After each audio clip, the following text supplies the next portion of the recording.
tous, excellent réveil, bienvenue sur Canal, bienvenue dans la matinale, bienvenue chez vous, bienvenue en ce samedi matin ici à partir du 21 boulevard des Martyrs dans votre émission socio-culturelle. On se retrouve aujourd'hui, comme tous les week-ends, avec tout plein d'invités venus nous parler de leur mission, de leurs activités, de leurs initiatives et notamment ce matin sur le plateau, on parlera du Salon international de la pêche et de l'aquaculture. Ça se déroule du 6 au 9 novembre prochain. Ça se passe forcément du côté d'une des capitales de la côte. Alors la capitale de la côte, c'est un concept qu'on a inventé, c'est-à-dire que vous avez les grandes villes côtières. Et ce matin, c'est Oran qui sera à l'honneur avec deux invités qui vont venir nous parler de cet événement. À suivre aussi ce matin, ce sera l'occasion de retrouver Widad Agabi, qui est médecin et qui sera sur le plateau pour développer l'une des questions de la matinale, comme tous les samedis. Alors Widad Agabi qui parlera aujourd'hui de la thrombose. Ça vous dit quelque chose ou pas? La thrombose. À découvrir avec elle. Kenzan Char pour parler société. Et puis on enchaînera juste après avec Lamia et Tamara. Alors Lamia et Tamara qui viendra nous annoncer son spectacle, son concert. Ça se passe à la salle Ibn Zeydoun. C'est le lundi 28 octobre. Ça se passe à 19h à Riyad El-Fêtre du côté de la capitale. Et puis on finit avec le sport tout à l'heure. Du sport et Hakim Keshroud. Le sport avec tout plein d'actu aujourd'hui. La 47e édition de la Coupe d'Algérie militaire de football. On parlera des mondiaux militaires où l'Algérie prend part avec 86 athlètes dans 7 disciplines. Le championnat d'Algérie de Ligue 1 de football, ce sera l'occasion d'y revenir. Et on parlera de Ligue 2 avec la 10e journée du championnat de Ligue 2 de football. Bienvenue à vous tous, bienvenue sur Canal, bienvenue dans la matinale. Sans plus tarder, c'est quoi? C'est qui? Ah bah c'est la météo, forcément.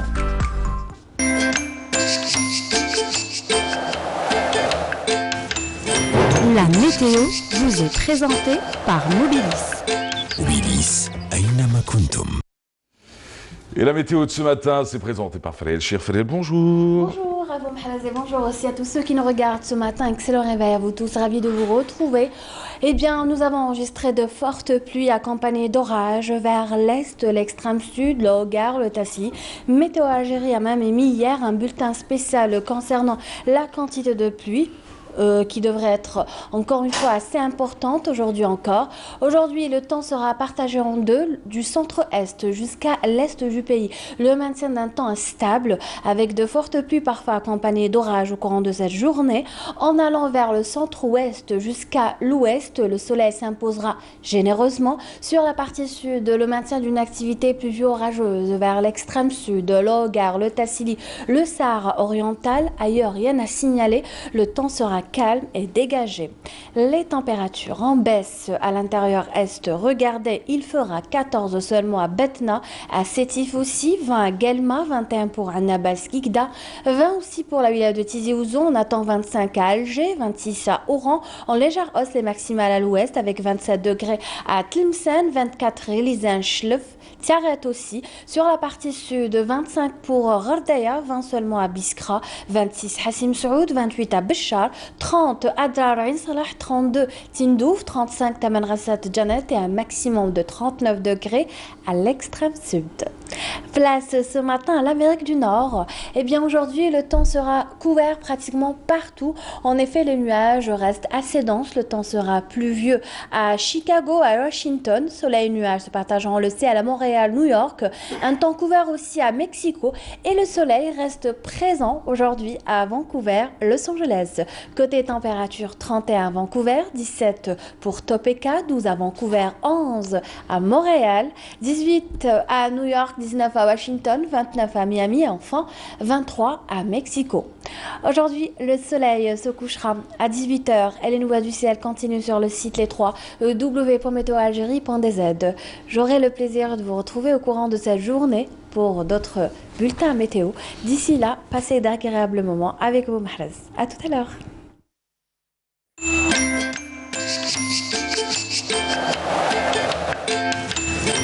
La météo vous est présentée par Mobilis. Mobilis, Aynama Kuntum. Allez, très bien, vous l'aurez compris, hein, toujours ces pluies à l'est du pays, le Hogar de Tassili aussi sous la pluie aujourd'hui, des températures qui continuent à baisser. Sinon, du côté du centre et de l'ouest, L'Ouest Tout va et bien. le reste, voilà.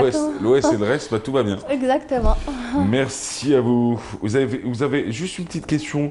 Oui. Bah, ça peut intéresser les mamans qui nous regardent aujourd'hui. Vous avez célébré comment le 3e anniversaire de votre fils?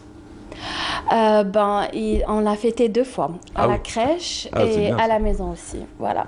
Un beau cadeau? Oui, une trottinette en Une bois. trottinette? Oui. En bois en plus? Oui, oui. Avec des roues en bois? Et non, pas des roues en bois, Ah. mais en bois, comme il est encore jeune, donc il D'accord. vaut mieux. Et les petits trous en plastique? Exactement. Solide. Et il est content? Très. Eh ben, super. Merci à vous. Allez, rendez-vous à Je vous en midi prie. pour À tout à l'heure. pour la prochaine météo. Nous, on se retrouve dans quelques instants.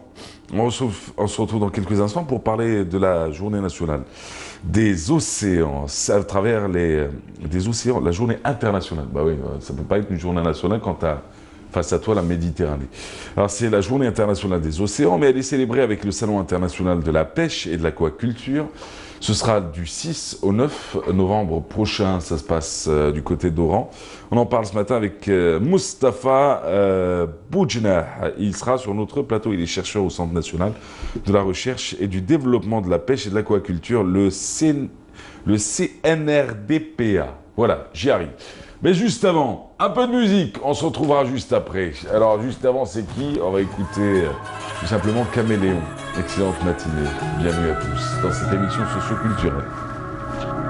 والليلة وما هي ليلة مغرامك مسكر ما تجيب العمر يخبار والليلة وما هي ليلة مغرامك مسكر ما تجيب العمر يخبار الليلة قلبي مكوي الجمار قلبي خريجة نرميها البحر الليلة قلبي نكوي الجمار قلبي خريجة نرميها على البحر نرميه كيما رماني للزين الفاني عدو يحفر لي قبار قلبي للبحر نرميه كيما رماني للزين الفاني عدو يحفر لي قبر ونرميه وكنا عندي فيه غيري يا عمياء مخدوعة بسواد الشفر نرميه وكنا عندي فيه غيرني يا عمياء ما تلاقي غير الدار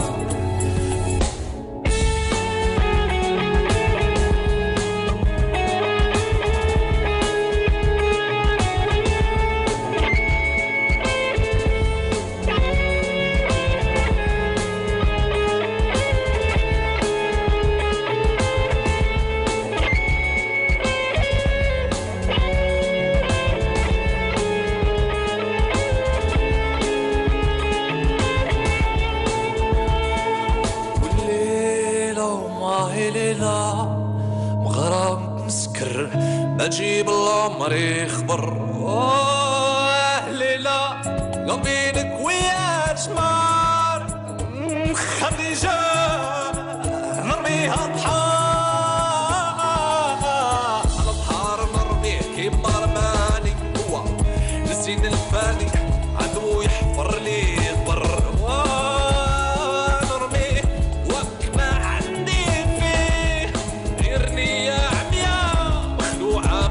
الشفر نرميه وكما عندي فيه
vous pouvez attaquer tout ce que vous voulez. Ah ouais, très bien. On y va, on va y aller, on est déjà en direct. Vous écoutez un peu de musique ou pas, Mustapha Boujna? Bien sûr, j'écoute la musique. Ouais, vous écoutez quoi comme musique? Ça dépend, j'écoute un peu tout, hein, et j'ai pas de préférence. Hein. Ouais. Vous avez fait vos études où? À Alger, À Alger? à Belzouar, et puis bon, j'ai fait mon doctorat à Mostaganem, D'accord. à l'université de Mostaganem. Et vous êtes revenu travailler à Alger? Non, j'ai toujours travaillé à Bousmaïn, au Centre national de recherche et développement de la pêche. Le Centre national de développement et de recherche, plutôt de la recherche et du développement, de la pêche et de l'aquaculture, le CNRDPA. Oui. Vous y travaillez depuis combien de temps? Ah ben, c'est depuis 25 ans. 25 ans, hein. Oui. C'est fou. Ah oui. Et c'est quoi le job en réalité? Ah ben, on fait, au début, on travaillait surtout sur le développement des activités aquacoles, en tant que Centre national d'études et de documentation de la pêche. Oui. Ensuite, donc pour cela, on a développé un certain nombre de choses. On a fait des essais de reproduction artificielle de certaines espèces de poissons. On a repeuplé certains barrages. On a fait des travaux sur des plans d'eau tels que le Mellah, le Melha. On a fait beaucoup de travaux sur les parasites, sur les poissons, sur les introductions de poissons. On a fait des évaluations de production des zones d'élevage. Ensuite, on a transformé un peu le centre en 2008. Il est devenu un centre de recherche, Centre national de recherche et de développement de la pêche et de l'aquaculture. Et là, on travaille maintenant un peu sur les projets de recherche et développement. Donc, on va un peu plus dans le détail. Mais que deviennent ces travaux de recherche? C'est bien, vous avez parlé de zones d'élevage, vous avez parlé d'aquaculture, vous avez parlé de l'introduction de certaines espèces dans certains espaces, dans certains bassins ou espaces, je ne sais pas comment on les définit, quand on est plus côté mer que côté terre. Mais que deviennent ces travaux par la suite? Est-ce qu'ils servent à un autre secteur qui est celui de la pêche et de l'agriculture par exemple? Mais la pêche notamment, on va pas planter du blé. D'accord, je vais rester sage aujourd'hui. Alors du coup, on ne va pas planter de blé, on ne va pas le faire sur l'eau, mais en même temps, concernant ces travaux-là, mais ils servent à qui, à quoi par la suite? Vous savez, la recherche, c'est un moyen de produire de l'information scientifique. Exact. Nous, on produit de l'information scientifique qu'on met à la disposition des décideurs. Et ces décideurs vont prendre en considération pour faire de l'expertise. Parce que l'expertise dans tous les pays du monde se nourrit de la recherche scientifique, de l'information scientifique. Et donc, nous, c'est ça notre but.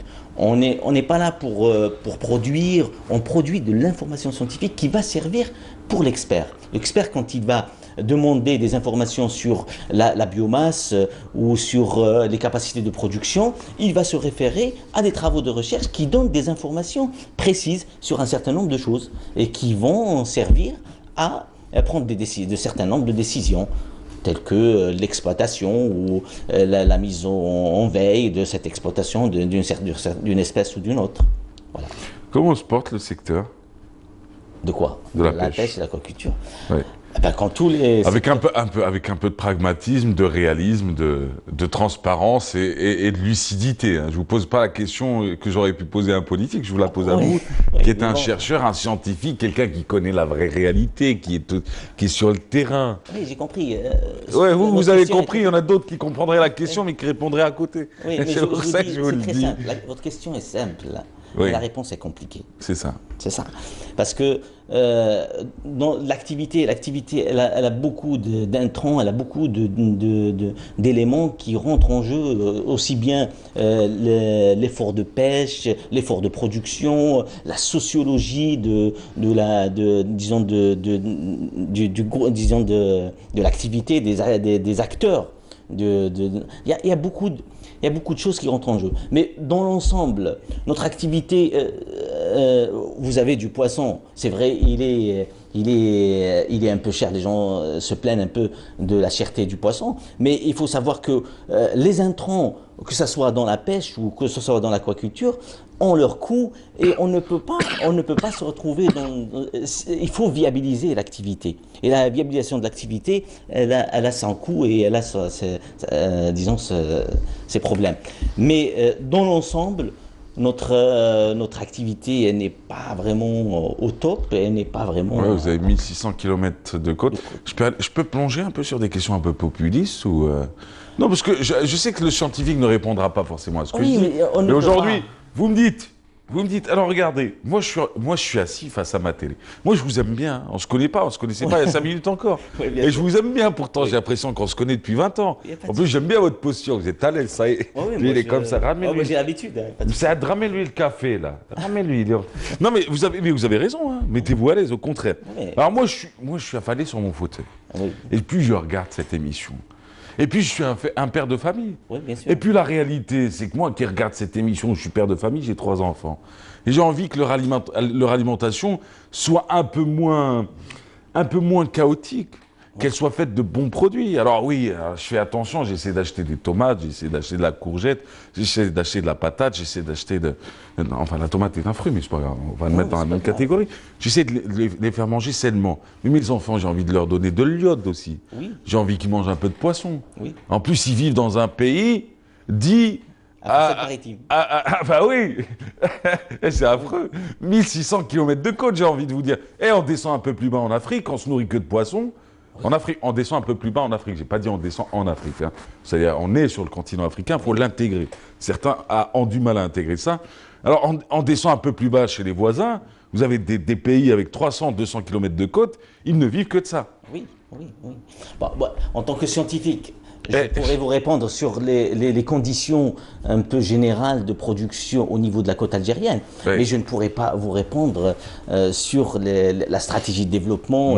Non, je Ça- ne vous parle ça- pas de stratégie oui. de développement. Je vous, Donc, parle, alors, je vous vous dis réponds- comment on vend nos fonds marins. Je vous dis pas comment on vend nos Je peux pêcheurs. vous le dire, je peux vous Oui. le dire que, je peux vous dire, vous donner une idée. Oui. Je peux vous dire déjà que notre plateau continental, qui est la base de la production halieutique, est très petit. Et donc notre capacité de production ne pourrait pas dépasser les 100, les 180 000 tonnes par an, parce que nous avons un petit plateau continental. On peut aller plus C'est loin. quoi un plateau continental? Disons, c'est la zone photique, c'est la zone où il y a une production aussi bien végétale que animale. Et donc ça, le nôtre, il est petit. Et c'est un petit...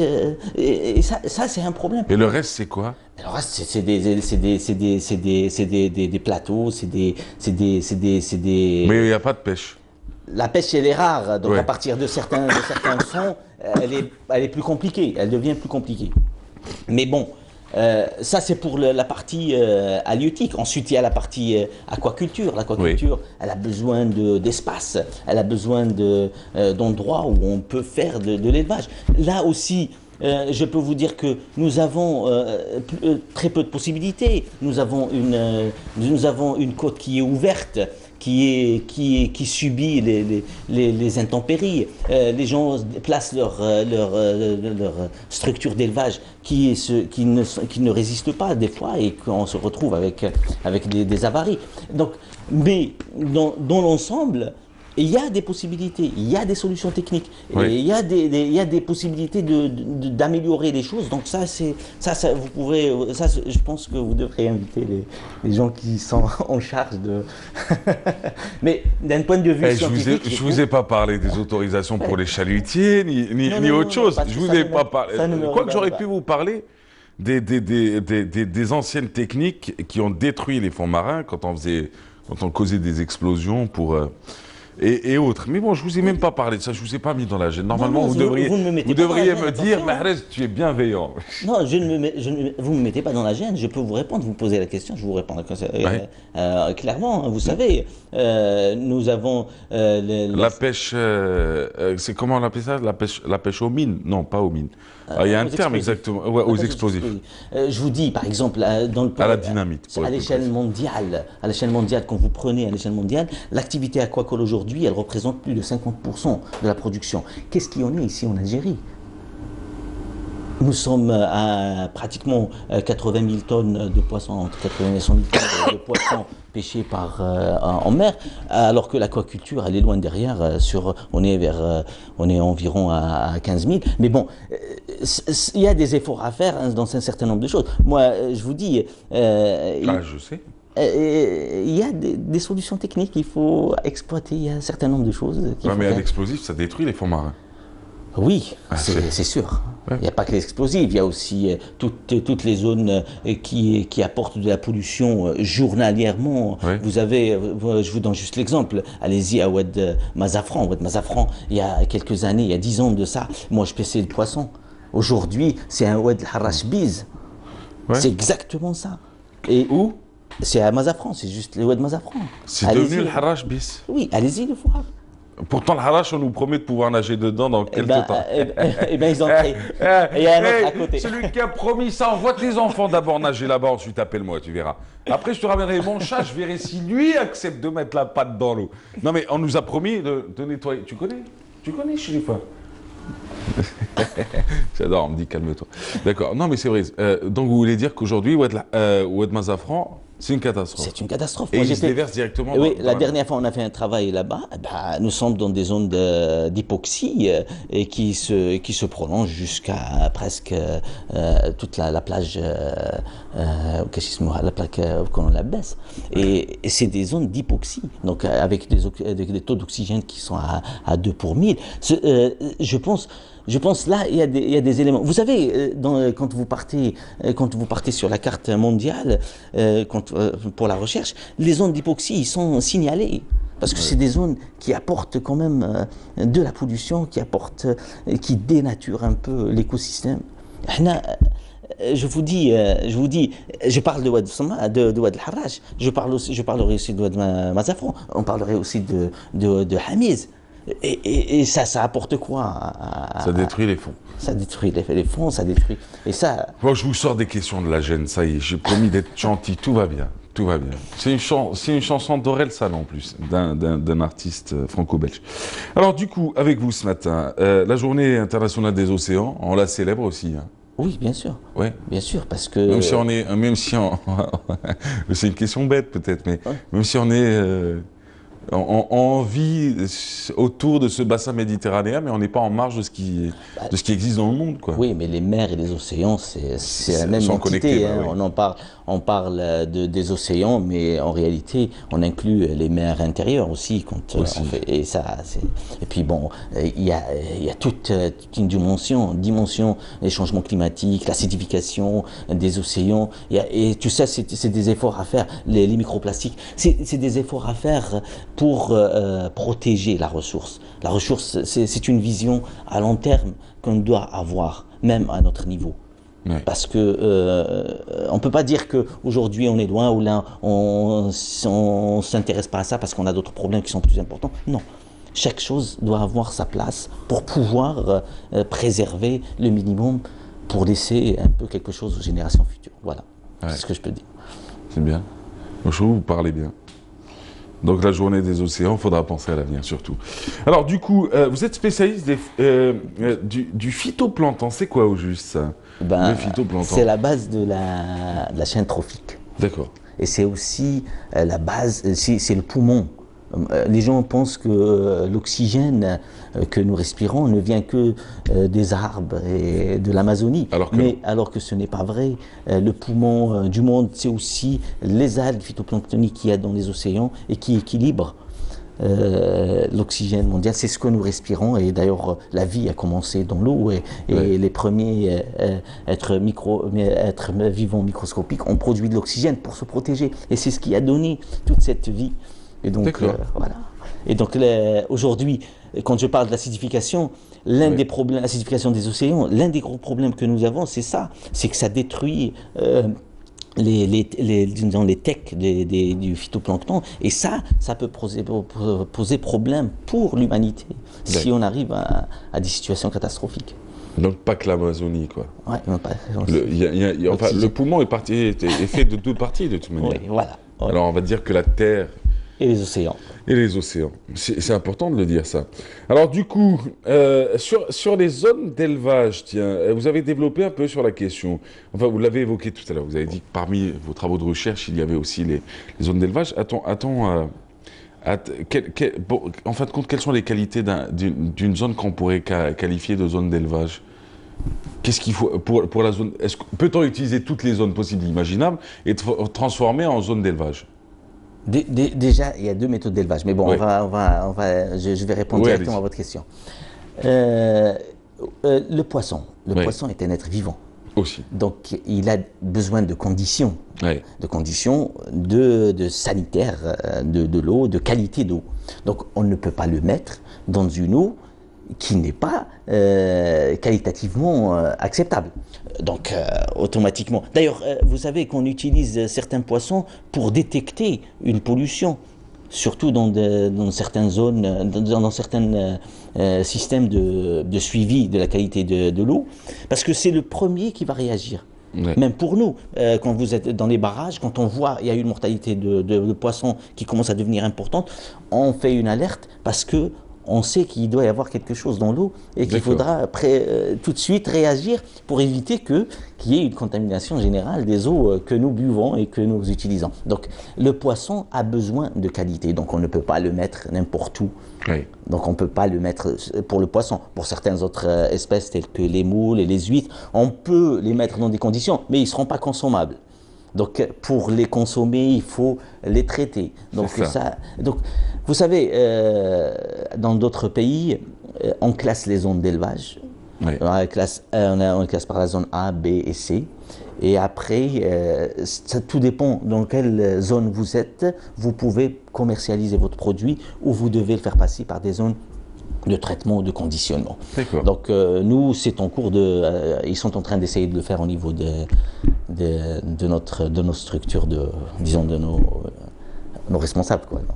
D'accord. Nos dirigeants, ils sont en train d'essayer de mettre en place ces systèmes de classement de zones. Mais bon, dans tous les cas, nous ne pouvons pas utiliser toutes les zones et il faut un certain nombre de conditions de salubrité qui permettent un peu de produire un poisson sain et consommable. Bon. Je pense qu'on a fait le tour.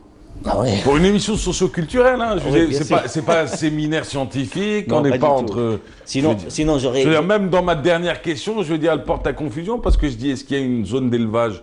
Est-ce que les zones d'élevage, peut-on installer des zones d'élevage partout? Et je pense que dans ma question, c'était les zones d'élevage d'abord doivent-elles être installées, je veux dire, au niveau de la mer et puis on protège, ou est-ce qu'on sort de la mer? Et vous savez, c'est des domaines qu'on découvre et donc on pose des questions aussi bêtes les unes que les autres. Ce ne sont pas bêtes, c'est des questions qui sont logiques.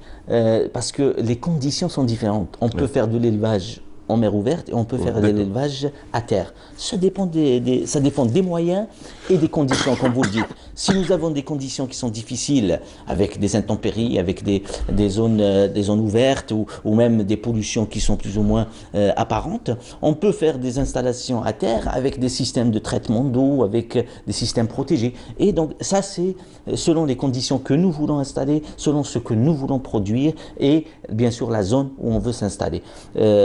Bien sûr, quelqu'un qui veut s'installer, il essaye toujours d'aller dans des zones plus ou moins salubres, plus ou moins faciles à exploiter. Donc, il essayera de chercher, là on dit, trouvons les zones à expansion aquacole pour faciliter à l'investisseur pour aller s'installer plus rapidement, avoir le moindre coût et développer son activité. Tout simplement. Merci, monsieur. Pas de souci. Merci d'avoir été parmi nous. Vous enseignez un peu ou pas du tout? Oui, j'enseigne. Oui. J'enseigne. Où, J'ai enseigné à l'ISMAD, j'ai enseigné aussi à Belzoir. J'enseigne pas, je prends des vacations. C'est pour tranquille. quelques... Donc on peut vous appeler Et professeur. j'encadre aussi des étudiants en fin de cycle. Oui. Chaque année, j'ai des étudiants que j'encadre qui soutiennent. L'année passée, j'en avais eu 4. Oui. Alors, juste en 3 mots, pas 3 domaines, mais peut-être trois axes. Un mot sur les phytoplanctons. Algérie, phytoplancton, on pourrait dire quoi? Algérie, phytoplancton, il faut développer et essayer de déterminer quelles sont les conditions des conditions d'évolution des populations phytoplanctoniques qui sont importantes. Ouais. Oui. C'est tout? Oui, je peux aller plus loin. Ah oui, j'imagine, c'est votre spécialité. Alors du coup, la deuxième question, c'était juste sur l'aquaculture et l'Algérie, c'est bon? C'est un truc à développer, parce que c'est l'avenir. C'est le balbutiement, on est au départ? Non, on n'est pas au balbutiement, on essaye d'installer... c'est embryonnaire? On est au milieu, j'allais dire. On est presque en train de démarrer, mais on a quelques difficultés. Mais bon, c'est quelque chose qu'il faut vraiment développer parce que c'est l'avenir. Il n'y a pas d'autre choix. On n'a pas d'autre choix. C'est comme le poulet. Le poulet, c'est devenu tout ce qu'on mange, c'est de l'élevage. Demain, le poisson, ça va être tout ce qu'on mangera, c'est de l'élevage. C'est pas grave, au moins on mange du poulet. Ça est, ailleurs, par exemple, dans les autres pays, on mange que du poisson d'élevage. Hein. Bon. Le kilo de poulet, vous savez combien il fait ou pas? Ah ben, je sais, oui, bien sûr. Il fait entre 22, 26, 22, 30, 25, 30. ouais. Ça dépend. Le kilo de des sardines, conditions. il fait combien? Eh ben, c'est pas les mêmes conditions. Ça vous concerne pas, hein. Je ne vous blâme pas, je pose juste la question. Oui, le kilo de sardines, il fait entre 50 et 80, ça dépend des périodes. On peut aller jusqu'à 30. S'il vous plaît. 500, Disons 500, non, c'est pas grave. Et 800. On peut pas dire 50, on dit 500. 500 ou Faut pas que 800. les gens se disent. Oui, 500 et Moi, 800. parce que vous et moi, on a connu la sardine à 50, à 70, à 80 et à 100 dinars. Oui, à 15 dinars. Quand personne ne voulait d'elle. Enfin. Personne ne voulait pas, c'est pas Non, quand il y en avait en abondance. Oui, mais bon, aujourd'hui, vous savez, l'Algérie a développé ses moyens de communication. La sardine qui sort le matin, elle se retrouve dans les camions frigo, elle se distribue sur les... Donc, le marché s'est développé, mais les conditions de production sont restées les mêmes, c'est tout. Merci à vous, Mustapha Boujna. C'était un plaisir de vous recevoir. Vous êtes, rappelons-le, chercheur au Centre national de la recherche et du développement de la pêche et de l'aquaculture, le CNRDPA. Vous êtes spécialiste en phytoplancton. Et ce matin, c'était l'occasion de parler, d'une certaine manière, à partir de la Journée internationale des océans, développer des questions autour de l'aquaculture, de la recherche, des phytoplanktons, mais aussi de la pêche actuelle. Merci encore. Merci à très bientôt. Quant à nous, on part à Kolo. Vous connaissez Kolo? Eh tiens, quand on est chercheur dans le domaine, j'imagine vous connaissez toute la côte algérienne. Oui, j'ai fait Par toute la cœur, côte quoi. algérienne. La plus belle pour vous, c'est laquelle? Le Qala.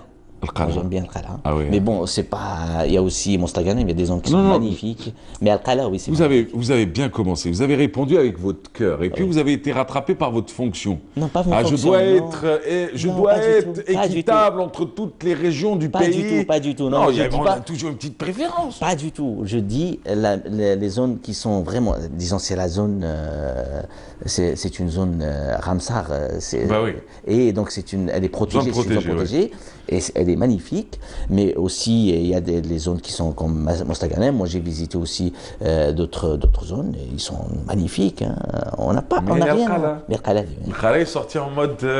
Oui, bien. Allez, on y va. Nous on part pas à Qala, on part à Kolo. Kolo aussi c'est bien, attention. C'est super, ouais. Alors la pêche à Kolo, c'est extrait d'un film documentaire réalisé par Rahman Abdelaziz. Merci, professeur, c'était un plaisir. Merci. Allez camarades, on se retrouve dans quelques instants.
Les marins de l'Anis et leur capitaine décident d'un second trait, et ce avant même d'achever le tri du poisson déjà pêché. C'est la culture de l'espoir qui est de mise à bord.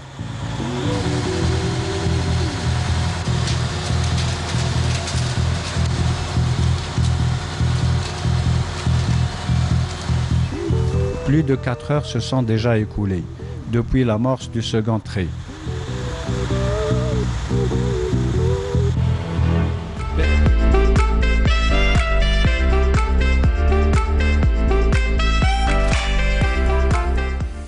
Voilà, c'était la pêche à colo. T'as déjà fait de la pêche, toi, ou jamais? Quand j'ai le temps. Quand j'ai le temps. Oui, quand j'ai le temps, je vais à la pêche pour donc, décompresser. donc tu fais ça, quoi. Oui, C'est pour une décompresser, activité c'est une qui revient activité. souvent. Bah oui, ça À permet la de. ligne? À la ligne, et des fois quand il y a la possibilité sur barque avec des amis. Ah oui. Voilà, la traîne, comme on dit, ce qu'on appelle la pêche à la traîne. C'est Voilà. bien ça. Bah C'est oui, bon, ça. bah oui, c'est bien. Super, ça. Ça permet de décompresser, ça permet d'être je d'être bien, voilà, de se reposer. Très bien. Voilà. Le mec, t'as l'impression qu'il vit sous stress, quoi. Il travaille avec le Dow Jones. Alors, excellente matinée à vous tous. On va parler sport, si vous le permettez, sans plus tarder. Le sport ce matin, avec notamment, et on l'avait annoncé en début d'émission, retour sur cette fameuse finale de la Coupe d'Algérie de football militaire qui a été disputée jeudi dernier. C'était au centre de regroupement et de préparation des équipes nationales militaires à Benaknoun. Alors, pour en parler ce matin, plusieurs invités. Nous avons avec nous lieutenant-colonel Kamal Lecel, commandant Antar Chergui. Nous avons également sur ce plateau colonel Abdelkader Djezzar. Il est chef de service sport à la gendarmerie nationale, et l'adjudant Abdelhalim Rammesh. Messieurs, bienvenue à vous. Marhaba bikoum. Bravo à la gendarmerie nationale qui a gagné cette fameuse Coupe d'Algérie. Et on en parle avec vous ce matin. Voilà, une Coupe d'Algérie, comme tout le monde le sait, qui à l'origine se joue le 1er novembre. Pour des raisons, elle a été reportée donc jusqu'à ce jeudi. Bien sûr, il ne fallait pas s'attendre à grand-chose, hein, on le sait, Hadarat, comme on dit. Les joueurs ne sont pas prêts comme il faut. On est à peine à la 3e journée du championnat militaire qui a débuté donc, pour cette nouvelle saison 2019-2020. Une finale de Coupe d'Algérie militaire qui s'est déroulée dans le bijou du sport militaire algérien. C'est le centre donc, de préparation des équipes nationales de Benaknoun avec la présence du général de corps d'armée, vice-ministre de la Défense nationale, chef d'état-major de l'armée nationale et populaire, donc au centre de Benaknoun, Shahid Djeriwi, Geriyou, voilà, je m'excuse, Messoud Boujeriou. Superbe centre, superbe complexe qui accueille pratiquement tous les événements sport militaires ici en Algérie. C'est un beau petit bijou. Déjà, pourquoi le choix de ce centre au départ? Messieurs, bonjour. Bonjour. Hadarat. Merci pour l'invitation tout d'abord. On tient à signaler que le centre de regroupement et de préparation des équipes nationales constitue un centre de regroupement de l'élite sportive militaire. Le choix a été pris par rapport à la neutralité de cette instance et de cette infrastructure. Voilà. Parce que la finale opposait la gendarmerie nationale à la sélection de la première région militaire. Et ainsi donc, pour commencer, merci pour l'invitation. Du moment que le centre, c'est le flanc du sport militaire, il est disposé de toutes les infrastructures techniques et sportives qui nous donnent la possibilité d'organiser cet événement d'envergure.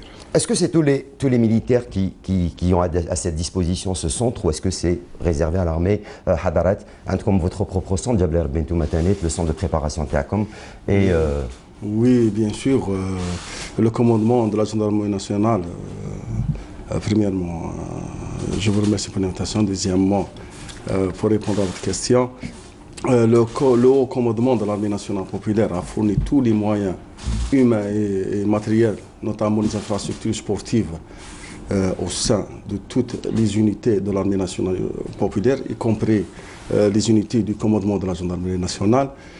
Alors, toutes les unités opérationnelles ont des infrastructures, par exemple des salons omnisports, des terrains de foot, des piscines, et ce, dans le cadre de la promotion du sport au sein de toutes les unités de l'armée nationale populaire. Alors, pour ce qui est de cette finale, on va revenir un petit peu au sport. Pour ce qui est de cette finale, mon adjudant, c'est Hermèche, l'entraîneur de commandement de la gendarmerie nationale. Félicitations déjà pour votre victoire face à la première région militaire, Rani At-Tarif, avec 9 trophées. Vous en aviez 4, il fallait prendre ce 5e trophée. Ça a été dur. On va voir quelques images donc, de ce match et de la cérémonie de remise le trophée. Vous pouvez nous dire de la finale, il a في كومبلكس ابن عكنون. اولا السلام عليكم، نشكركم على هذا الزياره، على هذه الدعوه اللي درتوها. بالنسبه للنهائي، نهائي الكاس يعني يتلعب يعني في ظروف يعني الكاس يعني عندها طابع خاص، وكاين فريق واحد هو اللي يفوز بها.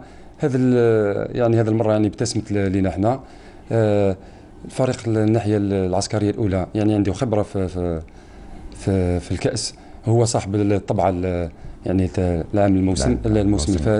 الموسم الفارط.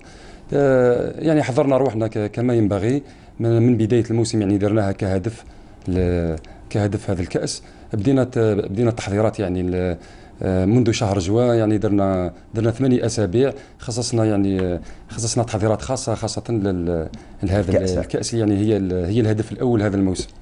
Mon colonel, c'est vrai qu'on en avait parlé, hein, donc c'est vrai qu'on est à peine en entame de la saison sportive militaire, avec bien sûr les mondiaux qui se déroulent à Yuan en Chine, on va en parler dans quelques instants. C'est vrai que c'est une entame, c'est une reprise, il ne fallait pas beaucoup s'attendre à ce que le niveau soit très élevé, mais on sait que le niveau donc, du football militaire a toujours été très relevé, surtout avec les nouveaux changements qui ont été apportés.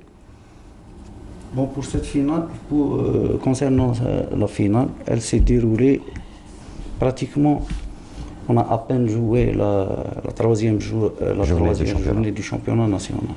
Donc les automatismes, la cohésion ne sont pas encore installés chez nos équipes. On espère également, parce qu'on sait aussi qu'il va y avoir très bientôt, Inch'Allah, il n'y a pas encore la programmation, la Super Coupe. Là, ça sera une autre paire de manches, Inch'Allah. Vous avez cité auparavant que c'est notamment des équipes qui ont animé cette finale, c'est les 2 meilleures équipes actuellement. Même l'année écoulée. Ainsi, concernant le vrai niveau, ça ne reflète pas le... Parce que non seulement l'équipe de la première région militaire allait amoindrie de 5 joueurs qui quittent l'équipe dans le cadre du service national. Et cependant, l'équipe de la gendarmerie nationale, elle évolue depuis 4 ans avec la même équipe, 100% contractuelle. C'est pour ça qu'on a vu cette différence, mais les 2 équipes, c'est les meilleures équipes. Enfin, on rappelle, on rappelle, ça s'est terminé sur un score de 0-0, ça s'est joué au tir au but, les pénaltys, on le dit au petit bonheur, la chance, les Andozhar, يقدر يماركي les معندوش ما. Elle a gagné la Coupe d'Algérie militaire pour la 5e fois, notamment celle de la première région militaire. Ils ont 9 titres. Ils ont 9 titres, dommage. Le 10e Rahlan, mais surtout la 3e consécutive. Ils visaient le 3e titre consécutif. Qu'est-ce que ça fait de gagner? On sait que face à la première région militaire qui reste parmi les plus grandes équipes du football militaire national. Oui, bien sûr. De toute façon, je reviens conformément à la décision de Monsieur le général de corps d'armée, vice-ministre de la Défense nationale, chef d'état-major de l'armée nationale populaire, et suivant les orientations de Monsieur le général commandant de la gendarmerie nationale, le service central des sports de la gendarmerie nationale axe ses efforts sur 2 objectifs principaux. Le premier est le développement de la condition physique de l'ensemble des militaires. Le deuxième objectif, c'est l'épanouissement du sport de compétition sur toutes ses formes, dans toutes ses formes au sein de toutes les unités de la gendarmerie nationale. Ça veut dire la création de cette équipe, ou bien la continuité du palmarès de cette équipe, ça ne revient pas au hasard, ça vient un travail à long terme. C'est un travail continu de long terme, ça fait plus de 10 années et c'est à travers la fourniture, comme on dit, des moyens matériels, et équipements et personnels, et à travers les championnats nationaux, le championnat national militaire et le championnat interunité, qu'on prospecte les meilleurs éléments pour renforcer, premièrement, les sélections des commandements, notamment le commandement de la gendarmerie nationale et des régions militaires, et pour participer au championnat national militaire, pour permettre aux sélectionnaires nationaux de l'équipe nationale militaire de football de prospecter les meilleurs éléments pour renforcer l'équipe nationale militaire, afin de réaliser des titres en international, comme il a été fait dans les 2 dernières années. On a obtenu la Coupe nationale, la Coupe du monde militaire. À 2 reprises, 2011-2015. Hein, on est arrivé en demi-finale, on était éliminé par tir de but, malheureusement. Inch'Allah. Mon colonel, mon commandant, c'est vrai que depuis la création de ce centre de regroupement des équipes nationales, le niveau a pratiquement évolué énormément chez nos militaires et chez nos sportifs militaires qui représentent l'Algérie sur le plan international et même sur le plan national. Depuis la création de ce centre, il y a eu une opération de redynamisation du sport militaire qui a débuté pratiquement en 2006. Et une mise sur pied des différentes sélections militaires des sports pratiqués au sein de l'AMP. Cette opération a pris de l'ampleur d'année en année, et les fruits de cette remaniement, commencent vraiment à apparaître. À voir le jour. Pour ajouter, du moment que cette finale a regroupé les 2 meilleures équipes militaires, comme vous le savez, l'équipe nationale militaire, elle est détentrice de 2 titres mondiaux. Et ceux des équipes, si le réservoir de l'équipe nationale militaire, en parallèle, ça reste pour nous une réussite sur le plan sportif, sur le plan médiatique, sur le plan, et c'est grâce au soutien indéfectible du haut commandement de l'armée nationale populaire, à sa tête monsieur le général de corps d'armée, vice-ministre de la Défense, chef d'état-major de l'armée nationale populaire. On est en train de voir les images, on parle également de l'équipe nationale militaire. Je dirais pas de déception. Pour l'instant, ils ont été éliminés en demi-finale de la Coupe du Monde qui se déroule en Chine, à Wuhan. Ils ont fait un très très bon parcours. Ils ont été battus hier après la séance des tirs au but, un but partout, 5-3. Mais en fait, ce n'est pas une défaite en soi puisque l'Algérie est toujours sur ce podium, sur cette 3e place mondiale dans le sport militaire. Mon colonel, ou lieutenant-colonel, pardon. Bon. Pour la participation de l'équipe de football, on sait tous qu'ils ont été éliminés hier, par tir au but face au Bahreïn. De Bahreïn. Néanmoins, on s'attend à ce que ils obtiennent une médaille. Ils jouent contre la Corée du Sud. La Corée du Sud demain dimanche, donc pour la 3e place. 3e, 4e place. Il faut noter aussi que l'équipe de Bahreïn est constituée pratiquement de joueurs naturalisés qui ne sont pas d'origine de Bahreïn. Ils sont portugais, je crois, ils sont portugais, oui. Du Brésil et tout. Donc, par contre, notre équipe nationale, elle est constituée pratiquement de joueurs qui évoluent en Ligue 2 d'Awana, donc c'est des militaires algériens purement et simplement. Ils ont acheté des joueurs partout. Ben oui, c'est connu. Je vais te dire un truc, tu sais ce qui va se passer au Qatar dans les prochaines années. Il y a quoi? Il y a la Coupe du Monde 2022. Et il y a aussi quel type de compétition aussi qui devrait suivre par la suite. On parle aussi d'une candidature pour les JO. Pour les Jeux Olympiques. Pour les Jeux Olympiques. Et donc quand tu as ce genre de truc, tu es obligé de monter une équipe parce que tu ne vas pas faire une Coupe du Monde et tu vas sortir au premier tour. Forcément, il va falloir d'abord se qualifier. Ouais, mais forcément quoi? Ah non, ils sont qualifiés d'office. Ah ben si. Ah si, ils sont qualifiés d'office. Attends. Quand tu organises, une Coupe du Monde ou des Jeux Olympiques. Alors, tu as des quotas pour tes athlètes. C'est-à-dire que au JO, par exemple, en natation, tu as droit à 3 athlètes. Alors, du coup, bon, on va la placer comme ça parce qu'on dit depuis tout à l'heure. Allez, voilà, on va la montrer. Alors, en natation, tu as le droit à 3. En athlétisme, tu as le droit à 3 par spécialité. Et forcément, quand tu n'as pas le temps de préparer, ben, eux, ils s'achètent tout le monde. Eh ben voilà. Ah, c'est ça. On va rester toujours avec... Oui, mon commandant. Il faut souligner aussi le bon parcours de notre équipe militaire nationale. Ils ont fait un très bon parcours en commençant cette victoire avec 8-0. Non, ils ont commencé avec l'Irlande à 4-0. Ils ont fait avec le Qatar un but partout. Oui, le Qatar un partout. Ils ont terminé avec 8-0, qui est en finale Qatar. Hein. Ils ont battu les États-Unis 8-0. Oui. Voilà.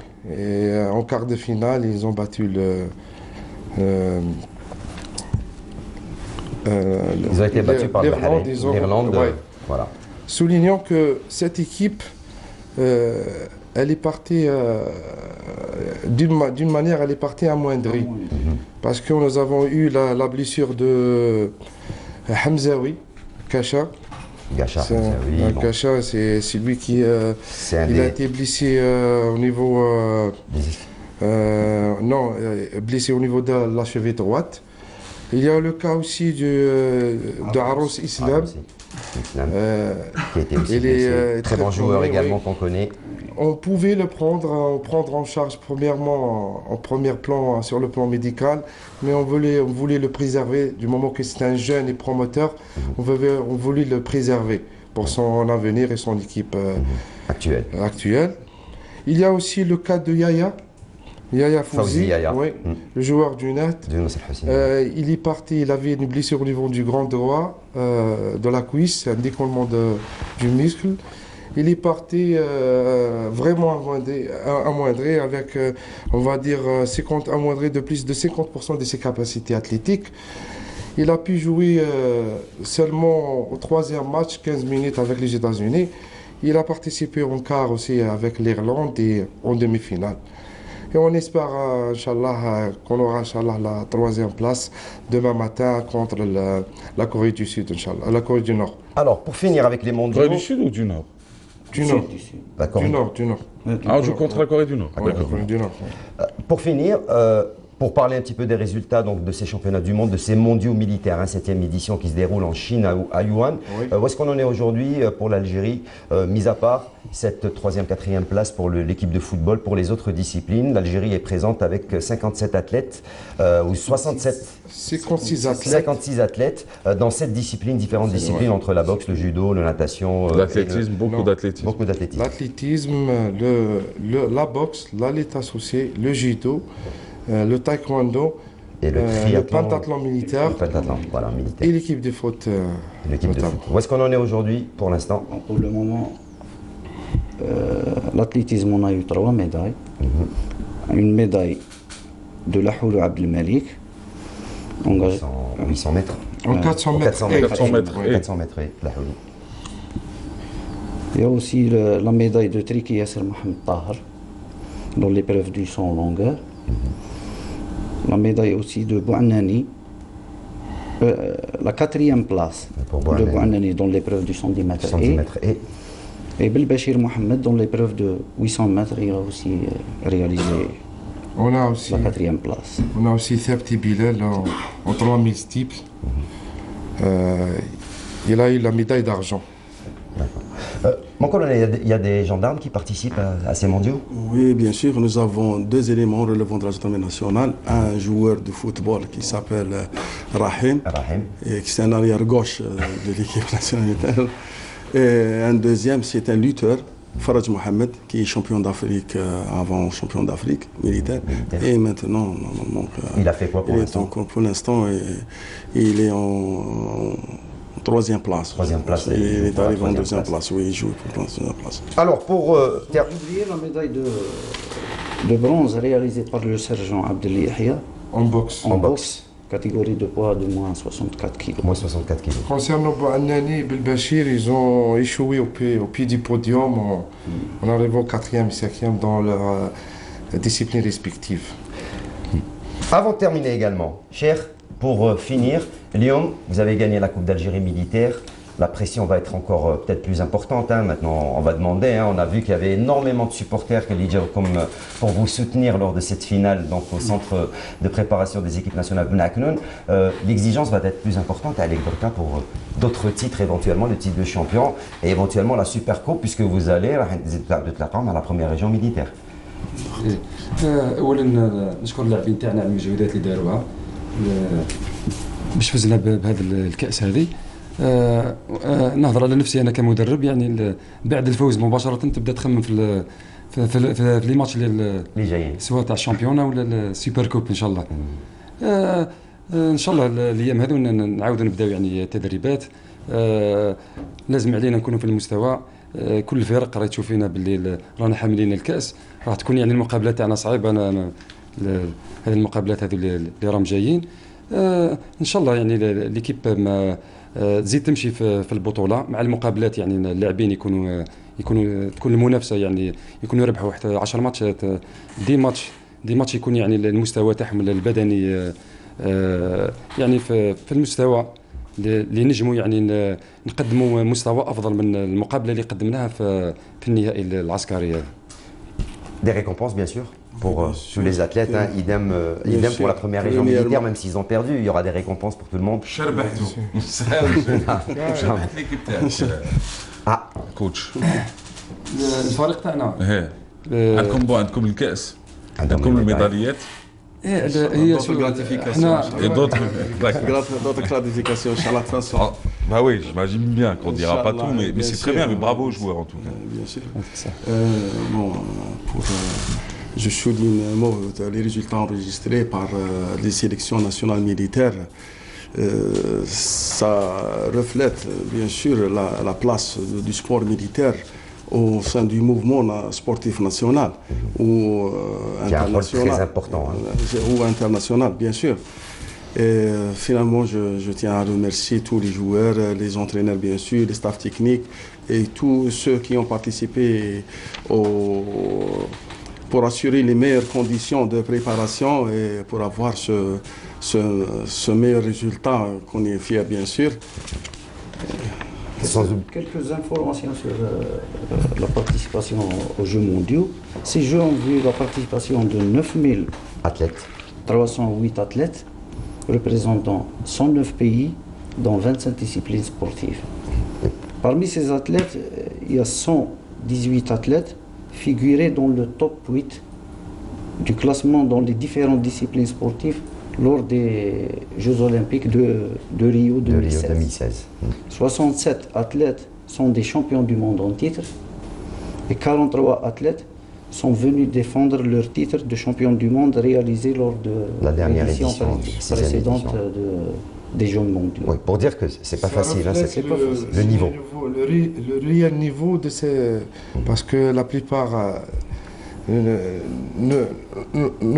n'ont pas l'idée réelle du vrai niveau de ces... Parce qu'on dit souvent c'est un militaire, donc il n'a pas le temps de s'entraîner, ou là il n'a pas le temps de se préparer, exemple, donc, alors que non. Par exemple, les Iraniens, ils sont références en matière de taekwondo, ils ont leur propre champion, et il a 4 fois un championnat du monde civil, il n'arrive pas à avoir le titre de champion du monde militaire. Ouais. Ben, on leur souhaite. Mais tu sais, quand on était en athlétisme, il y en avait beaucoup qui étaient engagés lors du service national avec l'équipe nationale militaire et qui arrivaient à avoir de très très bons résultats et à remporter des titres qu'ils n'auraient peut-être pas pu remporter dans le civil. Exact. Voilà. Il y a une possibilité, surtout, je le disais tout à l'heure, j'avais insisté, avec les infrastructures qui continuent à s'agrandir. Il va y avoir encore une piscine olympique qui va être construite donc, au niveau du centre de préparation des équipes nationales de Ben Aknoun, un hôtel. Il y a toutes les commodités qui sont mises à disposition des athlètes pour une meilleure préparation. Une piscine olympique avec un bassin de compétition, avec 2 bassins d'entraînement, avec tous les moyens et la technologie moderne. Il y aura aussi un hôtel pour les athlètes, des capacités d'accueil de 300 lits, doté d'un centre médico-sportif pour la prise en charge des athlètes médicalement et ainsi les moyens de récupération. Et dans le programme aussi, il y aura un stand de tir pour les tirs sportifs et ainsi un parcours du parcours d'obstacles pour la discipline. C'est ce qu'on appelle le parcours du combattant, le pentathlon militaire. Voilà. Et pour le stade qui a vu le jour en 1998, il y aura toutes les démarches administratives, ils sont achevées pour le renouvellement de la pelouse, gazon plus la piste d'athlétisme. Eh ben, c'est ce qu'on souhaite. Qui est l'une des plus belles pistes par contre. Qui est vous avez envie de la renouveler, mais pourtant c'est l'une des plus belles et des mieux conçues d'ailleurs. Des mieux conçues. Moi je tenais également à féliciter la communication, puisqu'on a été vraiment, je tiens à préciser, que ce soit du côté de la gendarmerie, que ce soit du côté de nos amis du MDN, la communication qui a fait un travail excellent sur le plan information, sur le plan préparatif et organisation de cette manifestation, de cette Coupe d'Algérie, qui sont à féliciter le Mouhafada. Donc ils sont à féliciter sur le travail qu'ils ont accompli jusqu'à maintenant. Très bien. Merci messieurs, merci d'avoir été là. En tout cas, bravo à vous, bravo à Texa Hachira. Il est encore sous pression. مازال sous pression. تتويجات أخرى في مباراة كلمة أخيرة برك. تفضل. نشكر القيادة تاعنا يعني اللي وفرت لنا كل الظروف والإمكانيات يعني باش نحضروا يعني في باش يعني نكونوا في المستوى النهائي وعلى المجهودات اللي تبذلها باش تحسن وتطور يعني الرياضه في المؤسسه العسكريه. وشكرا. Merci messieurs. C'était oui. Juste un truc. Il ne faut pas oublier cet après-midi, 10e journée de Ligue 2. Donc on n'aura pas le programme, on y reviendra demain dans l'émission Canal Foot. Voilà. Ça, c'est pour te simplifier. Vu ce que tu as laissé à tes copains dans le couloir, ouais, tu vas voir, ça va être simple. Non, mais c'est très bien. De toute façon, l'après-midi, championnat de Ligue 2 sur Canal, c'est ça? Non, il n'y aura pas sur Canal. Pour l'instant, c'est la Ligue 2, donc il n'y aura pas sur Canal. On pense éventuellement peut-être pour le Chan, éliminatoire du Chan, c'est le futsal. Ça sera au niveau de la coupole du stade du 5 juillet. Voilà. Algérie-Libye. Merci messieurs encore une fois, bonne chance pour la suite, beaucoup de belles réussites. Il faut dire que c'est une compétition qui est annuelle, qui est une tradition et qui revient chaque année. Cette année, elle a été décalée de quelques semaines, mais c'était l'occasion aussi d'offrir du plaisir et de la joie à ceux qui aiment le football. Merci encore. Allez, quant à nous, Maya Amrani, elle nous parle de yoga. Tu as déjà fait du yoga ou pas? Non. Eh ben, il y en a un, il s'appelle de la gym, pas de yoga. Eh ben lui, il fait de la gym yoga. Il s'appelle Maître Osman. Il est installé à Fort-de-L'Eau, pour être plus précis, Burj El Kifen. Et il est maître yoga et il pratique le yoga depuis plus de 50 ans. Allons-y, on se retrouve juste après.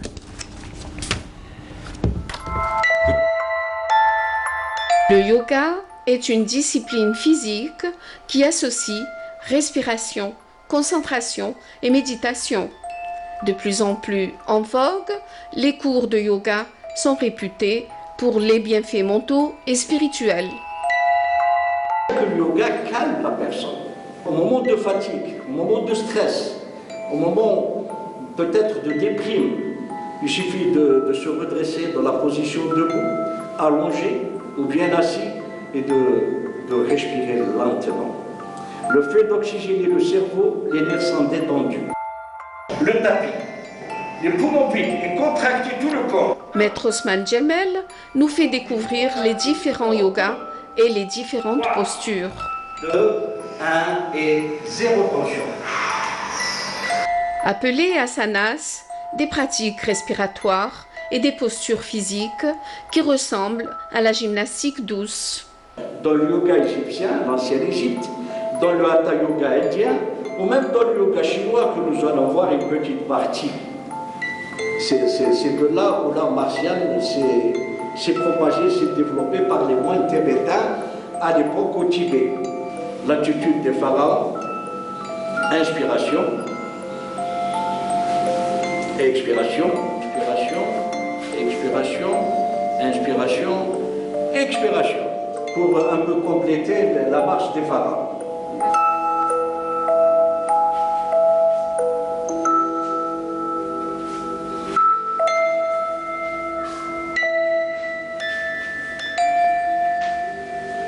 Et ça continue. Voilà. Et un pas en avant, on se redresse. Bien que d'origine orientale, le yoga a été bien intégré et mis en pratique en Occident, que ce soit sous sa forme originale ou adaptée.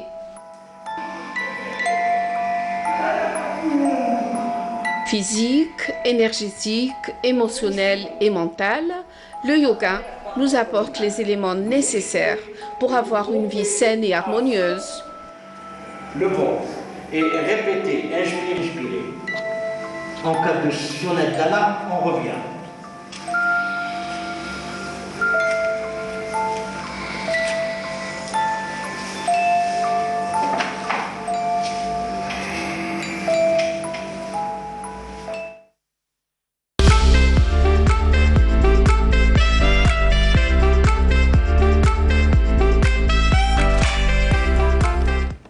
Docteur, vous avez déjà fait du yoga ou jamais? Si, j'en ai fait. Ah oui? Oui. Sérieusement? Oui. Pardon. Aujourd'hui, je suis pas chanceux. Ah, tout tombe autour de moi. Et si tu me croises, me serre pas la main aujourd'hui, sérieusement, je vais te porter la poisse. Alors, sérieusement, vous avez pratiqué? Oui. Un peu?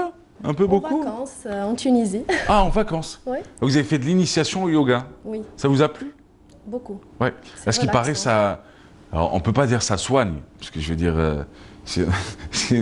Sinon, bientôt, on va vous faire un reportage sur les fameuses cliniques de la Roquia où tu vas humilier des milliers de médecins algériens et toute la communauté scientifique en disant qu'on peut soigner certains. Non, on soigne via des médecins, on soigne l'âme via des... Chacun soigne son truc via ce qu'il faut. On va pas tout mélanger. Mais le yoga, ce qui paraît, ça atténue, ça rééquilibre, ça relaxe. Mais vous n'avez pas essayé d'en faire ici? Non, ouais, pourtant, il y a... essayé. Mais c'est très intéressant à pratiquer donc, comme sport. Il faut justement, on encourage, surtout avec le stress qu'on vit actuellement, la vie elle est stressante, on a la circulation, on a le travail, il y a beaucoup de choses qui stressent, donc c'est bien de trouver le temps pour ça. Docteur Wided Agabi, alors vous êtes médecin interniste, vous évoluez à Cuba, à l'hôpital de Cuba.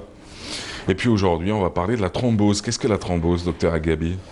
En fait, je voulais, avant de parler de la thrombose, c'est de parler d'une occasion, enfin, d'une journée qui nous a incité à parler de la thrombose, qui est la journée mondiale contre la thrombose qui a eu lieu le 13 octobre, que nos services de médecine interne de l'hôpital de Cuba, nous l'avons fêtée pour la seconde fois. L'année passée, c'était la première fois, en sachant que dans le monde, elle est fêtée chaque année depuis 2014 par l'ISTH, qui est l'Institut de thrombose et de l'hémostase. L'objectif étant de sensibiliser la grande population à cette pathologie qui est un problème de santé publique et nous avons fait des portes ouvertes le 17 octobre où justement on a reçu du monde pour parler de cette thrombose. Mais docteur Gabi, qu'est-ce que la thrombose? Alors la thrombose, c'est la formation d'un caillou, c'est une formation anormale d'un caillou au niveau d'un vaisseau qui va ralentir et qui va ou carrément arrêter la circulation sanguine. Alors il peut s'agir d'une artère, d'un vaisseau, une artère. C'est ça? Bouché? Oui, bouché. Là, c'est tel que l'accident vasculaire cérébral ischémique ou l'infarctus du myocarde. Ou bien il peut s'agir d'une veine, et là, c'est la thrombose veineuse profonde et sa complication qui est l'embolie pulmonaire, qui sont sous le nom de maladie thromboembolique veineuse. Alors, par rapport à la thrombose veineuse profonde, parce qu'il existe la superficielle qui est moins grave, la thrombose veineuse profonde, c'est la phlébite profonde. On connaît tous le mot phlébite profonde et l'étymologie, ça vient de phlébos, le nom grec, le mot grec phlébos qui est la veine. Alors, quels sont les symptômes? Les symptômes de la thrombose veineuse profonde, c'est un peu 4 symptômes que tout le monde peut reconnaître. C'est une rougeur au niveau du mollet, une douleur commençant ou débutant au niveau du mollet, donc une chaleur localisée au niveau du mollet ou au niveau de la cuisse, et un gonflement de la cheville, du pied ou de tout le membre inférieur. D'accord. Oui. Ça, c'est les signes extérieurs. Ça, c'est les signes, voilà, de la thrombose veineuse profonde. Alors, ça relève de cette pathologie, elle relève de qui? De la médecine interne ou c'est la médecine interne, c'est la médecine d'urgence ou bien la cardiologie. C'est ça. Voilà. Donc, justement... Et alors, quels sont ça peut découler sur quoi, vous l'avez dit, l'AVC dans toutes ses formes, pas les deux formes existantes, oui. Mais aussi... vous voulez parler de l'artérielle? Oui, de l'artérielle. L'artérielle, c'est justement tout ce qui est accident vasculaire cérébral ischémique, l'infarctus du myocarde, qu'on connaît sous le nom de l'IDM. Et on peut avoir l'ischémie des membres inférieurs. C'est une artère qui sera bouchée au niveau d'une artère des membres inférieurs. En fait, c'est des pathologies qui sont connues, mais la thrombose veineuse profonde, elle est moins connue. C'est ce que nous avons remarqué lors de la journée des portes ouvertes qu'on avait fait. C'est une pathologie qui est fréquente, mais beaucoup de gens n'ont jamais entendu parler. Mais quels sont les risques d'une thrombose veineuse? Justement, tout l'enjeu de cette phlébite ou de cette thrombose veineuse profonde, c'est que ce caillot qui est situé au niveau d'une veine des membres inférieurs peut, lui, en totalité ou un morceau, peut se détacher et aller dans la circulation générale et prendra le nom d'un embole, passer par le cœur, aller vers les poumons et il va aller boucher les petites veines pulmonaires et donner l'embolie pulmonaire, qui peut mettre en jeu le pronostic vital et peut même être fatal. D'accord. Oui. Ah ouais, quand même. Oui. Et alors, à ce moment-là, ça se soigne comment? Justement, le traitement est basé sur une anticoagulation. Initialement, on commence par les héparines de bas poids moléculaire sous forme injectable et on prendra le relais rapidement. Slowly, please. C'est en fait, c'est les injections qu'on met en sous-cutané. Merci. Voilà. C'était plus au simple. Niveau du bras. Non, je comprends. Après, je ventre. comprends que votre quotidien, c'est ce langage-là, c'est ce Bien jargon, c'est ce vocabulaire entre vous. Mais je veux dire, là, vous arrivez en face de gens qui vous regardent, qui veulent apprendre, mais qui forcément, à un moment, se disent bon. À quel moment elle va nous expliquer? C'est des injections. C'est des injections. Sous-cutanées. Que les femmes, par exemple, en post-accouchement, les mettent en sous-cutané ici pour prévenir justement la formation de cette thrombose. Et on prendra le relais par les antivitamines K. Ce sont des comprimés anticoagulants qui vont juste aller dissoudre ce caillot au niveau de la circulation. Tout simplement. Pas d'opération, rien du tout. Non, pas d'opération. On dissout, ça s'évacue et puis c'est réglé. Ça s'évacue. Il y a aussi un autre traitement. Enfin, c'est des bas de contention qu'on donne aux patients pour des bas de contention. Bas de contention ou bandage de contention. D'accord. Que le patient va porter du matin au soir. Il va les enlever au moment de dormir. Mais pourquoi au juste? C'est justement pour favoriser le retour veineux et éviter la complication chronique de cette thrombose qui est la maladie post-phlébétique. Cette maladie post-phlébétique, c'est sensation de jambes lourdes, une jambe qui est enflée par rapport à l'autre. Donc, justement, on évitera... Mais ça vient d'où? Quelle est la cause? La cause de la thrombose? Oui. Alors justement, il existe des facteurs de risque justement par rapport à facteurs, mais pas cause directe, quoi. C'est des causes, on va dire, en fait, la physiopathologie, c'est une triade que un chercheur l'avait décrite, c'est le chercheur Virchow. C'est une stase veineuse, c'est que le sang va stagner au niveau des vaisseaux. Et ça, c'est le cas où c'est des patients qui font un long voyage par avion ou par route, par exemple pendant 6 à 8 heures, là où on ne bouge pas, où le sang va stagner dans les vaisseaux. On a aussi justement l'immobilisation par plâtre, par une attelle, ou bien les gens qui sont alités, un alitement prolongé, et les patients qui sont hospitalisés pour une longue durée. Donc on a aussi les patientes, les femmes surtout, qui prennent un traitement à base d'hormonothérapie, qui est les oestroprogestatifs, la contraception oestroprogestative, la pilule, et l'hormonothérapie qui est prescrite pour la ménopause. D'accord. Justement, et on a la période dans post-accouchement. Cette période, c'est une période à risque.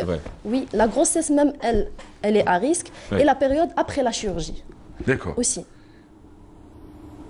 Bon, après, ça paraît facile quand c'est pris en charge. Oui. Il ne faut pas se laisser aller, quoi. Justement. On voit les premiers signes, il faut aller voir le médecin. Exactement. Tout simplement. Et le médecin va prescrire. On va aller chez le généraliste qui, lui, va nous réorienter. Forcément. Justement, il va donner un examen complémentaire simple qui est l'écho-doppler du réseau profond veineux. Lui, il va infirmer ou confirmer le diagnostic. Et après, il oriente vers les spécialistes.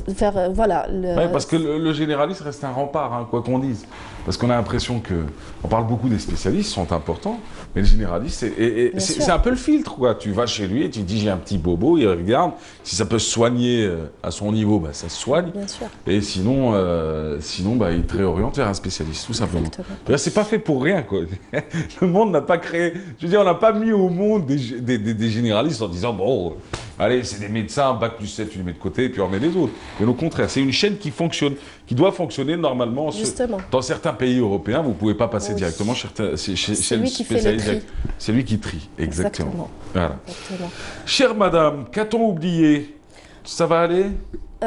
Justement, je voulais montrer le flyer qu'on avait. Allez-y, dites-moi. Justement, on l'a distribué lors de la journée des portes ouvertes. Alors, la journée s'est déroulée où? Alors, c'est à l'esplanade Ardis. D'accord. C'était le 17 octobre. D'accord. Et on a Mohamed. parlé de la thrombose, justement. Et ce flyer résume tout ce qu'on vient de dire. Et on voulait attirer l'attention des patients ou de tout le monde.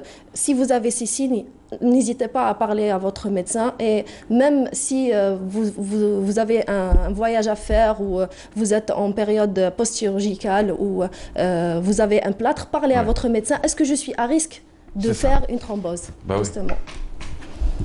Membre inférieur, hein, qu'on soit bien d'accord. Justement, Certains cas? en fait, la thrombose se situe dans l'immense majorité des cas sur les veines des membres inférieurs, mais on peut avoir une thrombose du bras, du bassin, même rarement des thromboses des veines cérébrales ou des veines abdominales. D'accord. Oui. Bah, c'est noté. Merci, docteur Gabi. Merci, Mahrez. Actuellement, c'est qui, quel type de cas vous soignez le plus? À l'hôpital? À l'hôpital. Ouais. En fait, parce qu'on dit souvent il y a des périodes, des pathologies que l'on voit plus souvent que d'autres. Et là, actuellement, votre quotidien, il est fait de quoi? De tout? De tout. La médecine interne, en fait, on touche à toutes les maladies. Donc, même aux urgences, quand on fait les gardes, on voit de toutes les maladies. Donc, pour ceux qui ne sauraient pas la médecine interne, je vais vous la définir selon moi. Alors, la santé pour les nuls, comme moi. Alors, du coup, la médecine interne, je ne sais pas si vous avez sûrement regardé ou entendu parler de Dr House. C'est le médecin qui voit arriver des patients où tous les spécialistes ont pratiquement tous échoué. Alors vous comment on appelle ça? La dernière fois on l'avait dit, j'oublie. C'est pas la prospection, c'est l'enquête, c'est l'exploration. L'exploration. Voilà. Voilà. Vous allez chercher là où.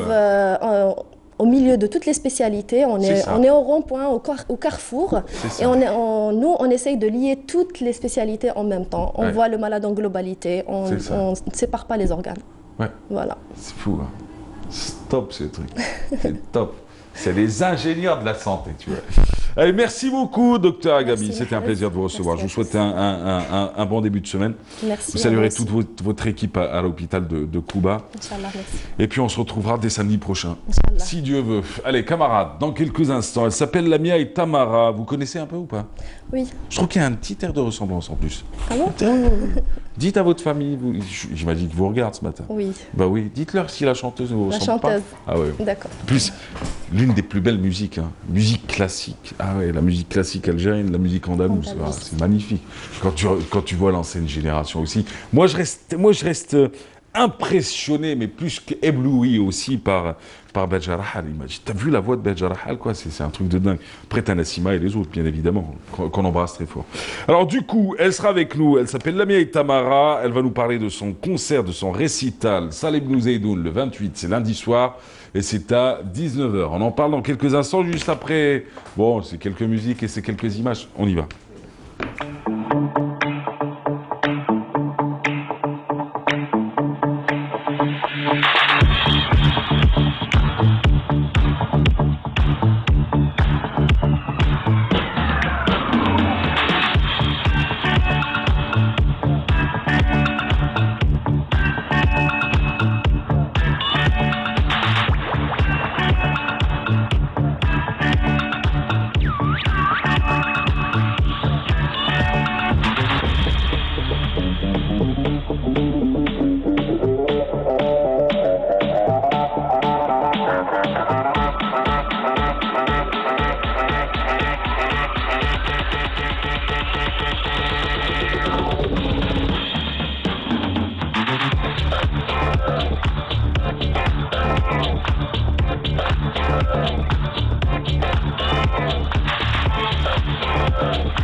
Allez, on est de retour. Excellente matinée à vous tous. La Tamara, bonjour. Comment ça va bien?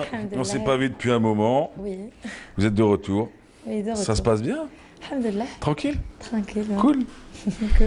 Le dernier concert, c'était quand? On discute direct. On va pas se faire les trucs. Bonjour, je suis ravi. Je pense que c'est la sérénade. La sérénade, c'était quand? Je ne me souviens pas. Ah oui, c'était un moment? Ah oui, la sérénade des prénoms. Je pense que le dernier, c'était à l'opéra avec Siam Kenouch. Après, attends, je vais te poser des questions. Oui. Après, ils avaient annoncé qu'il y aurait une tournée. Est-ce qu'elle a été faite, cette tournée? Pas encore. Pas encore, mais elle est programmée. En fait, on a été reçus justement au ministère de la Culture et ils avaient carrément tracé toute une tournée. Mais qui n'a pas commencé. Qui n'a pas encore commencé en fait. Mais c'est un bon truc, moi je trouve. Oui. J'en ai parlé la dernière fois. J'en ai parlé.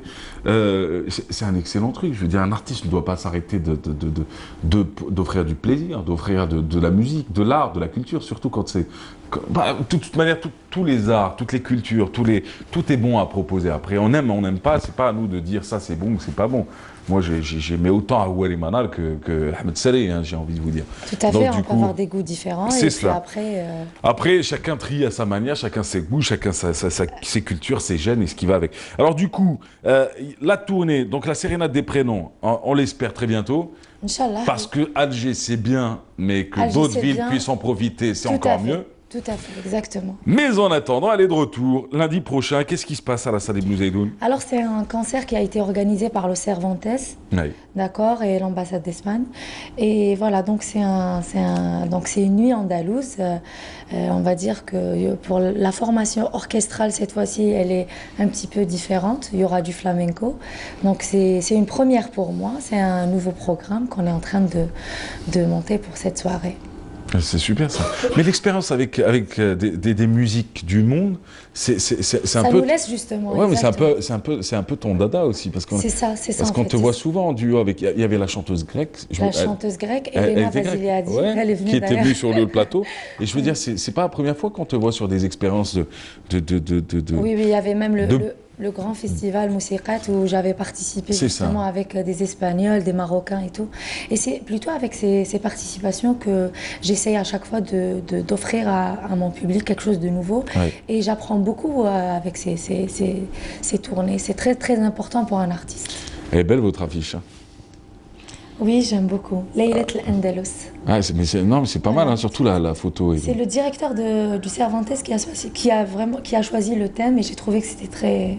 Ouais, et merci à Clément qui nous a récupéré la C'est la photo en fait de Zohir Guellati, quelqu'un qui vient à chaque fois, un mélomane qui vient prendre des photos et filmer tous les concerts et les mettre sur YouTube.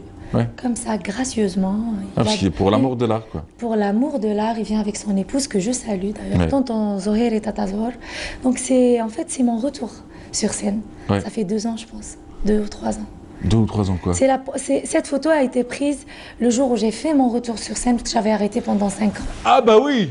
Ah, tu veux dire la photo, tu recontextualises la photo. Exactement. Et c'était comment ce concert? C'est bien, c'est une bonne question ça. Cette photo. Oui, mais quand on a arrêté la musique pendant 5 ans. Pendant 5 ans, c'était pour le bébé, c'est ça? Les deux. Les deux. Ah ouais, en même temps, c'est normal. Ménil et Eliane qui regardent en ce moment. Eh ben, super, on les embrasse. Mais quand on arrête aussi longtemps et qu'on revient, on se sent comment pour le premier concert? Je parle pas des répètes et ce qui va avec. Non, le concert, je tremblais sur scène. Enfin, comme chaque spectacle, je tremble à chaque fois. Mais c'est juste, on se dit, est-ce qu'il y a du monde qui va venir? Est-ce qu'il y a...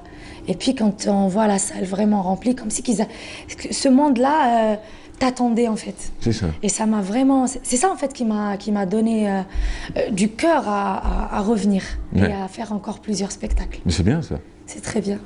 Et à ce moment-là, lundi soir, donc tu vas nous rappeler un peu ce qui va se passer lundi. C'est la salle Ibn Zaidoun. Donc bon, allez, je vous fais la météo du trafic routier. Bon bah c'est pas mal parce que t'as pas de problème de parking quand tu vas aller le faire. Donc c'est déjà un bon point, un point positif. Par la suite, alors le concert va se dérouler à 19h à Ibn Zaidoun. Qu'est-ce qui va se passer en ouverture? Il y a quoi? Il y a directement toi sur scène? Il y a directement moi sur scène. C'est un spectacle d'1h30. Et puis après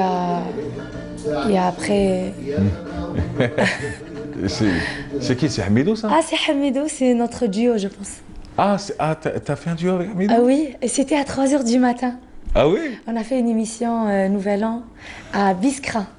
Ah, et on a fait une ça. reprise. Et là, et l'équipe de Canal a Sur trouvé Canal, les j'ai images. vu, oui.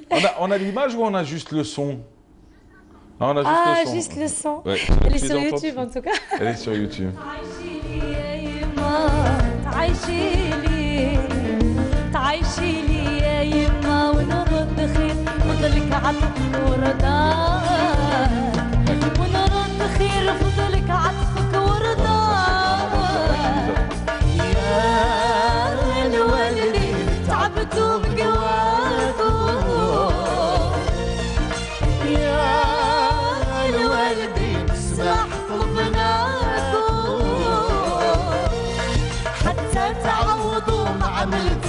Et la partie flamenco, elle est intégrée dans les sets, c'est ça? Oui. Ouais.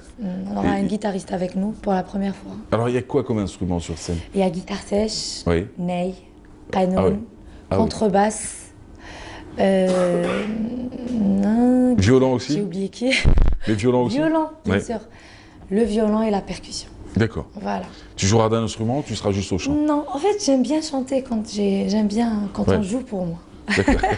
À chaque fois, on me dit pourquoi tu prends pas ton violon? Je me dis mais derrière j'ai des professionnels qui jouent merveilleusement D'accord. bien. Donc, prendre le violon pour prendre le violon, non? Maintenant, j'essaye de jouer dans la nouvelle école. Ah oui! Ah bah oui, on ouvre la parenthèse, tiens. J'essaye de jouer seule. Ça fait combien d'années que tu es revenu? Ça fait combien d'années que tu as repris la scène? 2 ans et demi, 3 ans. Allez, on va dire 3 ans. 3 ans après ces beaux concerts qu'on a vus, moi j'ai eu la chance de... La dernière fois avec l'artiste grec et même avec Siam Knouch, et avec tout ce que tu as fait toi seul sur scène, je veux dire, et je t'ai vu évoluer sur scène dans plusieurs lieux, et ça fait toujours plaisir de te revoir sur scène. Je veux dire, aujourd'hui, il y a une nouvelle étape que tu franchis.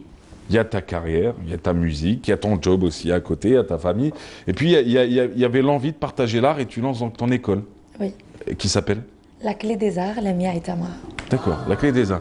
Elle se trouve où cette école? En fait, pas loin de l'Opéra d'Alger, à l'entrée de la ville de Souvenir. On aura l'occasion d'y revenir, d'en parler? Oui. Et de venir filmer tout ça. Et on enseigne quoi dans cette école? De la musique andalouse, du piano classique, du violon classique, de la peinture art plastique et de la danse classique. Eh ben super. Merci Lamia. Merci. Bon concert pour lundi. Merci. On rappelle, lundi 19h, le rendez-vous à ne pas manquer. Merci Lamia et Tamara, c'était un plaisir. Et plus d'infos sur elle, vous allez sur Facebook, sur Instagram, sur tous les réseaux sociaux, vous allez retrouver en tout cas. Merci Lamia, merci à tous. Merci à Faiza qui a préparé cette émission. C'était Nassima au Scriptana, Clémo Bougra à la réalisation. Merci Sherifa, merci Samer, merci à Sissi qui est bien aujourd'hui. Voilà, et on salue toute l'équipe qui est en régie et qui a travaillé sur cette émission aujourd'hui. Ciao camarades, prenez soin de vous, à demain. D'ici là, pas la peine de vous détester, vous rassurez-vous, et on aura d'autres qui le feront à votre place. Ça c'est sûr.